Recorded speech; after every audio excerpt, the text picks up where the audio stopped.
Sun's strong today. Did everyone put on their sunscreen? Bingo, bingo. Father, I can't believe I'm actually saying this, but Bingo, can bingo. you teach me your ways of safety? Yes. Yes, I can. All right, Cricket. The secret to staying safe is threat assessment. Assess threats. Got it. And there's no better way to assess threats than the uh-oh technique. Hi, y'all. This is a picture of their website. The only criteria I used for setting up the consultations was whether or not it was free. So this one, I was very impressed, and you will be too. I actually got the doctor, well, not the doctor, I actually got them to allow me to videotape. It was really easy. I'm surprised at how receptive they were. I kind of wish now that I had tried on the other two, but I got one for you guys. So enjoy. Peace. Soon you'll see as I flow fluently to frequently another.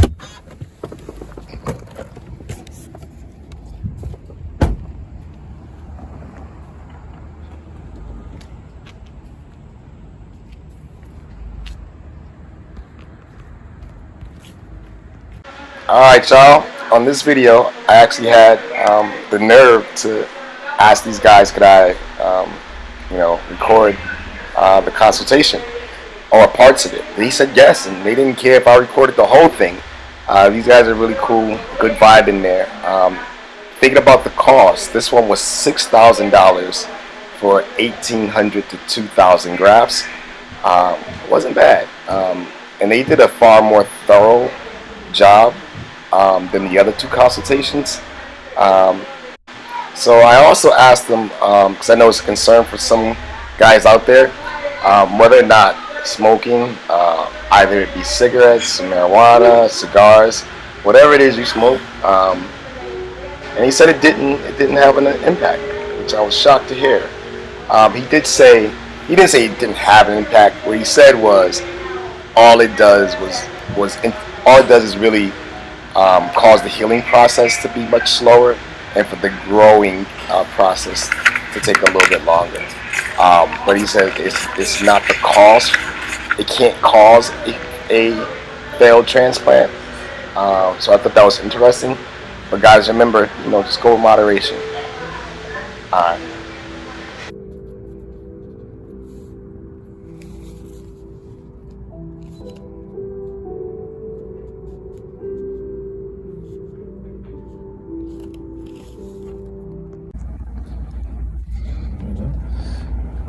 So what we're looking at here is we're looking at your donor area to see if it's stable, okay? And the reason why we see that is to make sure that the back of your head has hair follicles that we know that we can take and move other places that aren't going to fall out. You do have a low line of demarcation back here, meaning that your donor area is not as large as usual, but you still have an area where you do have hairs that are stable that we can use. The finasteride could even get a little bit thicker back here because you've only been on it for about 9 months, up to about 12 months. You'll see your full benefit from it. But if I'm going to transplant hair in your head, I would say that we need to utilize them in the frontal area, okay? Because in a perfect world, we would transplant hairs throughout the whole entire top of someone's head where they're thinning, but we run out of a supply. Okay, so supply and demand is the oldest. Now, let me know when it's on. It's fine. Okay, so right now your hairline is at 12.5 centimeters, okay? Measuring from your glabella, which is right between your eyes, going all the way up. Normal hairlines are about 8 to 9 centimeters from your glabella. So let's just say this is about 9 right there, that's about 8 right there, okay? So you have a couple different options in terms of where we'll draw this hairline out. Okay, if we want to be a little bit more reserved, okay, we can keep it at this 9 threshold.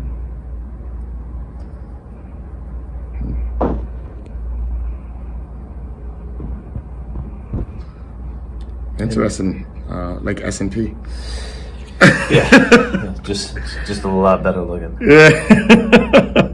And then, if you wanted to come down to the 8 centimeters, you certainly could. And really what you want to do is you want to keep the hairline always where it bisects, where these two planes over here. So you have your flat plane and they have your frontal plane, and between 8 and 9 centimeters where that is. And that really dictates how many grafts that we need to use. So when we kind of do our mathematical equation, we're going to measure this area up over here and say, okay, for this frontal hairline, we need to use X amount of grafts. And really on your head, we can fit every graft we can harvest out of the back. So it's not necessarily how many do you need, it's really how many we can harvest out. Okay. And part of what we'll do today is just make sure that we know that we have enough to suffice this area in the front over here. And really whatever's left over, then you can kind of pick and choose where you want to put those grafts. Nice. Okay? I would stick with this. You like the 8? Yeah, I'm getting older. 9. Yeah, you want something that's age appropriate. And my temples are kind of wide, so the higher it looks a little bit better. The lower my wide temples would look a little unnatural, in my opinion. So let's just see here. So if we were to go from here to about right here. Where was that? To about right here. I can't see that.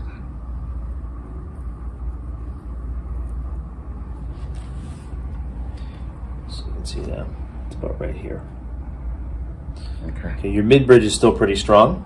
Okay. So just in this frontal area here, we go 6 by 11, so you got 66 centimeters squared. So if we get a... You said 66 centimeters squared? Yep. Okay. 6 by 11. 6 by 11. So you get 66 centimeters squared, put about 30 follicles per centimeter squared, gives us about 1,980 grafts, so we'll call about 2,000 grafts. Okay. So just to fill in this area correctly, okay, to give you a density like you have more so right here, okay, it's giving me about 2,000 grafts. Okay. This density here. And depending upon how large of a surgery you did, we can go up to 3,000 grafts in one day if your donor area suffices, which I'm going to bring in one of the medical providers who does the surgery to have them take a look at your donor area to see that. Are you currently on any medications for hair loss? Yes, I use finasteride. Okay. Are you doing the topical medications as well? Minoxidil, yeah. Minoxidil. And this was bothering. And you're okay with the hairline he drew? Yep. I'm just gonna remeasure. Grimace for me, make a mean face. Grimace, make a mean face. Perfect. Relax. Relax? Yep. Perfect. Perfect.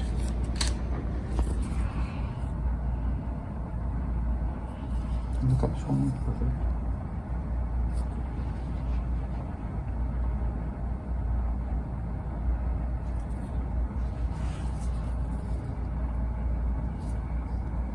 I feel like I'm getting a lineup.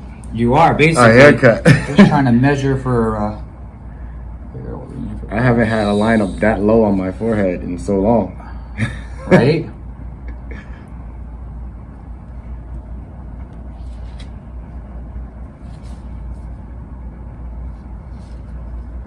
So this is ideally what we want to fill in right here.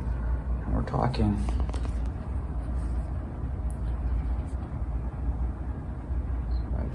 So yeah, and that's good. How long have you been on the finasteride for? So it's going to help stabilize in the back here. About 10 months. 10 months. Okay, good. So you know that it takes a good full 1 to 2 years. The efficacy continues to compound. So by year 2, you should have even more stabilization and possibly some regrowth as well. But the biggest thing is stabilization, because you really ideally want to block the DHT from affecting the hairs, because otherwise you're kind of, so to speak, chasing your tail. So we'll fill this in, but then you're going to continue to lose hair. Yeah. So ideally what I want to get out of you is a good 1,800 grafts to get a good density of front hair. 1,800? Yeah. Okay. Take. If I can get more, I'll get more. It's difficult because you have a curl to your hair, so it's a very time. Takes a lot of time to go in there and individually take each one out. So if I can get 19, I'll get 19. I like that smile you gave when you said that. Any questions in regards to the procedure, what to expect? I mean, ultimately, we need to stay on that finasteride for sure. Yeah. So I understand that there's such thing as a hair type, and I know Hair. like 4A, 4B, 4C. Oh, but the curl. Yes. What would you say mine is? You are high. Yeah, you're I'm a tight. 4C. You're tight. Yes, that's what I'm saying. Okay. So All what right. you need to understand is when the hair goes into the cutaneous layer, some what they call is a wider curve. They call it a J curve. Yeah. So it's a little bit easier. So ultimately, what I'm doing when I look at this model here is your hair almost goes in and it probably looks like a C, the letter C. Yeah. So when I go in with my blade, I literally have to, and I can't see because I don't have X-ray vision. So I need to go in and basically, you know, through my expertise and follow and guide where that hair goes, follow that C to that correct depth and come out and take that hair out. That's why I'm saying if I can get more, then I will. Okay. But ultimately, it's just all about timing. What Norwood would you say I am? I mean, you're so funny. So you're definitely like a 4. So, I mean, it's hard to see, but yeah, because you've already lost the 4B with the vertex gone too. So, if you don't go on Propecia, you'll just continue to progress basically. Oh yeah, I'm using it. Yeah, so you need to stay on that. Ultimately, too, I would get on some. I mean, I would kind of go hit it from both ways. So basically, has anybody described how Propecia works? So it blocks. It's a type 2 5-alpha reductase inhibitor. So ultimately, you know, 5-alpha reductase, its main job is to take testosterone and convert it to DHT dihydrogenase. There's 1 and 2, right? There's 1 and 2. There's another medication that works on both receptors. Dutasteride, the 1-2. Yeah, I heard of that. It's not FDA approved. approved. Read the literature. Yeah, it has better outcomes in theory, but aesthetically looking at it to the naked eye, it's not a huge difference. You know, but statistically it should be better, but there is a little bit higher side effect profile. So that's why we just, you know, if you do well on the finasteride, walk out there. But there is minoxidil. You can take it orally as well. But it's topical minoxidil, works on the potassium channels, increases blood flow, more blood flow, more nutrients to the area, more nutrients, thicker, healthier. So tell me more about the oral minoxidil. It's not FDA approved, It's or not FDA approved. for hair It's loss? It's an old blood pressure medication. Yeah. Do you guys prescribe that? I mean, you can to certain patients. Yeah. Okay. So in terms of side effects with that, the biggest one is it's a blood pressure medication, so dropping your blood pressure. yeah, that one's scaring people a little bit, and some people are like, "Look, I'm fine." Yeah. I mean, if to the right patient, I tell them to take it at night. So, yeah. They're gonna appreciate that. Can you say that again? Yeah. So I'm currently on the dutasteride with oral minoxidil, and I take my oral minoxidil at night. Nice. I naturally have a low blood pressure, and I have no issues. Wow. Yep. Okay. Yep. All right. Well, damn, that was a lot there. I am much happier with this one compared to the other 2 consults, because you actually get to hear from the doctor as opposed to me relaying the information. So this one was not noisy whatsoever, no bells, no whistles. And I hope you guys appreciate all the information he was giving, or the team gave. So a couple things before I continue, you know, I'm new to this couple months. Though I've done a lot of videos, I'm trying to strike the right tone. So if there's anything that comes out that you know you want me to adjust, just shoot me an email. It's mountbaldnomore4sure@gmail. I want to be convincing and come across as competent without crossing over into like cocky or you think he's so smart. No, I'm just trying to put on for my people. With that being said, 3 things that not 3 things. I've learned a lot from going to these consultations. And I'm kind of just going off the top of my head here, so just bear with me. The first thing I learned was it is not as expensive as I thought. Now, and I live in just outside of Boston, but this is a very expensive real estate market. The cost of living is really astronomical. So I am pleasantly surprised to find the highest price I got between the 3 was $10,000. And that was through Bosley, and that was for 1,600 grafts. Got a $1,250 for 7,250, and then this one came in at 6,000. Dude told me about, you know, he said Bosley's more of a franchise, if you will. They're catering to the higher end, the lawyers, the doctors, which there are a lot of in this Boston area, just the whole northeast corridor. So I thought that was interesting. All 3 told me that they would guarantee their work. They would give me grafts for free if I was not happy. What else can I say? Um, All right. So forgive me if I'm all over the place. I might have to come back to this. I don't have a lot of time. Just stay with me. Oh, come on. Oh, so these guys impressed me so much that I'm actually considering them for my second transplant. They said that they could do a second procedure after the initial 1,800 to 2,000 grafts. They would go in and take out another 1,250. Trying to pull up the text message. I'm not going to include that here. But that was really, really interesting. So yeah, it was 1,250 grafts. He didn't give me a price for that. He said my donor area was average.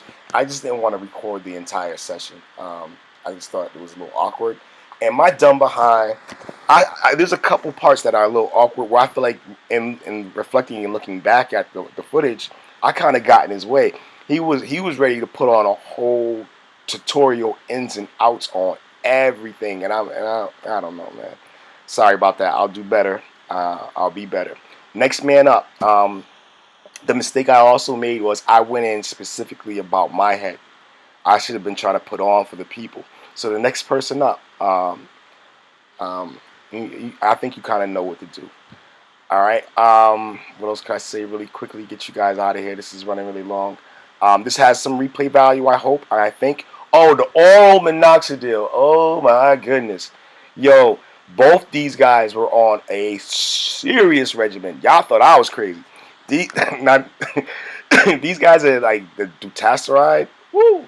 I'm aware of it. And the oral minoxidil, I'm aware of it. But I feel like there's a guy named Just Sean who went to Turkey. Real funny guy on YouTube. You guys should check out his channel.